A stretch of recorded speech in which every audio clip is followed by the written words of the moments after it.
I never imagined that my part-time job at the art gallery would turn into a nightmare.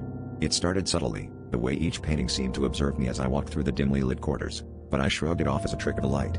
It all changed the night I stayed late, tasked with closing up after a special exhibit. Alone in the silence, I heard the first whisper, urgent, terrified, begging for help. The sound seemed to seep from the walls, but I quickly realized it was coming from the paintings themselves. The whispers grew louder, more desperate, and I couldn't shake the feeling that these trapped souls were reaching out to me specifically, their silent screams echoing in my mind. I was drawn to one painting in particular, an ominous landscape depicting a stormy sea. The closer I got, the more intense the cries became, as if the figures in the painting were alive, fighting against the waves for their lives. My heart raced as I reached out, fingers trembling, and for a moment, I thought I saw one of the figures move, its eyes locking onto mine with a pleading intensity.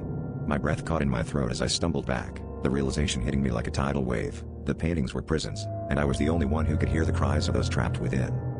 Desperate for answers, I sought out the gallery's curator, an enigmatic old man with a knowing glint in his eye. He listened patiently as I relayed my experiences, nodding as if he'd heard all before. The paintings choose who they reveal themselves to, he explained, his voice low murmur. They demand a sacrifice to be freed. His words chilled me to the bone, and I realized the implications. If I wanted to save them, I would have to make an unthinkable choice. The curator handed me an ancient-looking knife, its blade glinting ominously under the gallery lights, and whispered, "The decision is yours."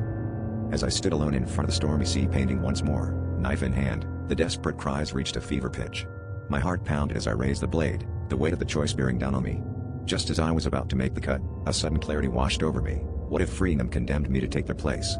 At that moment, the gallery lights flickered, and the whispers ceased, replaced by an eerie silence. I dropped the knife, backing away in horror, knowing I was forever bound to the gallery and its haunting secrets.